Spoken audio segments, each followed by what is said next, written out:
Assalamualaikum warahmatullahi wabarakatuh. Kali ini kita akan belajar sholat sunnah rawatib. Salah satu amalan yang bisa kita lakukan untuk menambah amalan ibadah wajib adalah amalan ibadah sholat sunnah, seperti sholat sunnah.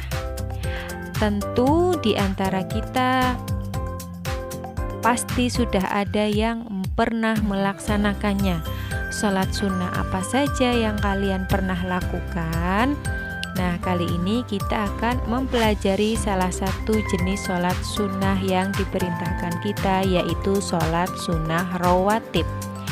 Sholat sunnah rawatib adalah sholat sunnah yang mengiringi sholat fardu, yaitu sholat yang dikerjakan sebelum dan sesudah sholat fardu.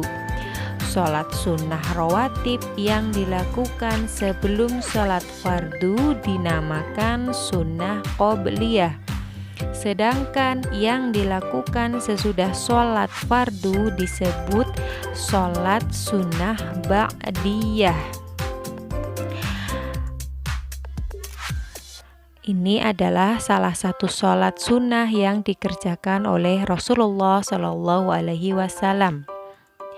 Nah, hukum mengerjakan sholat sunnah rawatib adalah sunnah, yaitu bila dikerjakan mendapat pahala, sedangkan apabila ditinggalkan tidak berdosa, akan tetapi rugi jika tidak melakukan karena tidak mendapatkan pahala.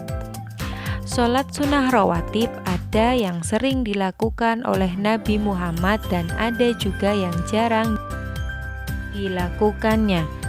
Sholat sunnah rawatib yang sering dilakukan oleh Nabi Muhammad SAW disebut sholat sunnah muakkad atau sangat dianjurkan untuk mengerjakannya.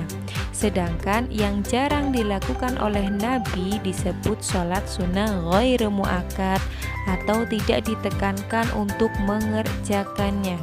Nah, kita akan mempelajari satu persatu. Yang pertama, sholat sunnah rawatib muakkad. Yang dimaksudkan dengan sholat sunnah rawatib muakkad yaitu sholat sunnah 12 rakaat dalam sehari semalam, seperti yang dijelaskan dalam hadis riwayat At-Tirmizi dari Aisyah Nabi SAW, yang artinya barang siapa merutinkan sholat sunnah 12 rakaat dalam sehari, maka Allah akan membangunkan bagi dia sebuah rumah di surga.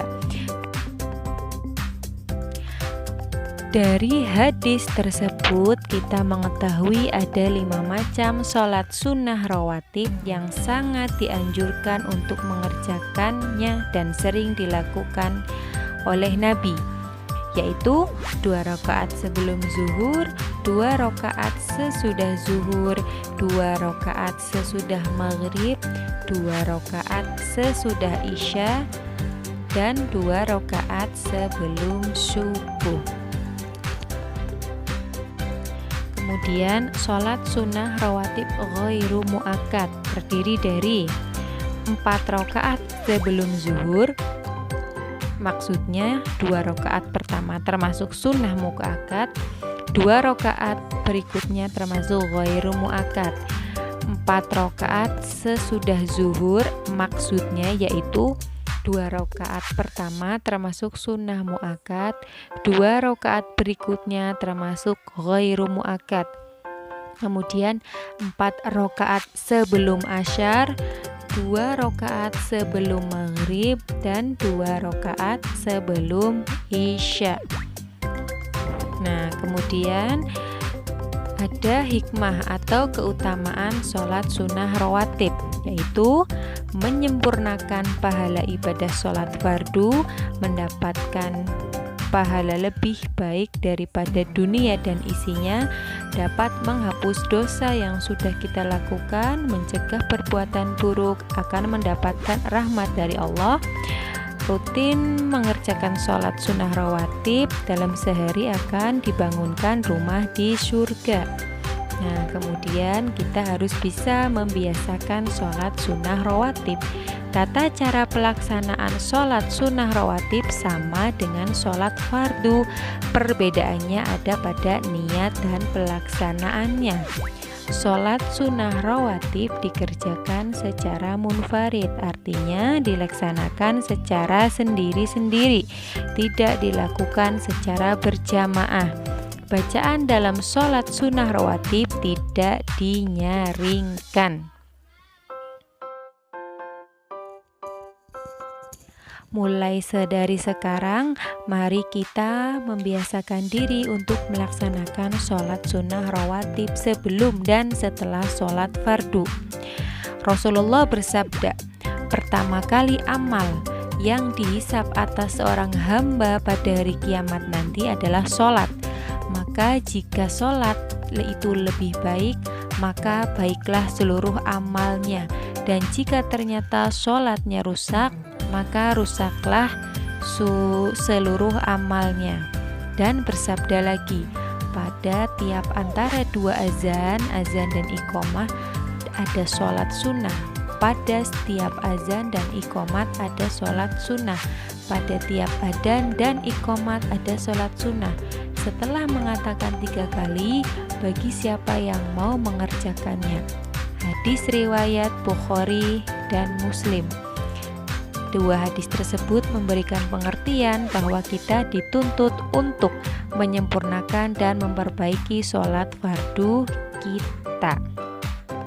Kemudian ini ada tabel sholat sunnah rawatib agar bisa dipelajari dengan baik dan dilaksanakan dengan baik.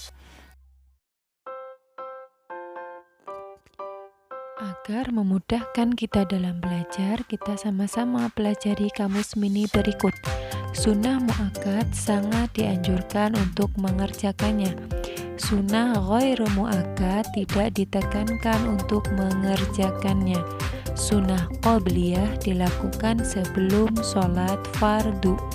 Sunnah ba'diyah dilakukan sesudah sholat fardu. Munfarid, sholat yang dilakukan sendiri. Sekian materi dari Ibu, semoga bermanfaat. Wassalamualaikum warahmatullahi wabarakatuh.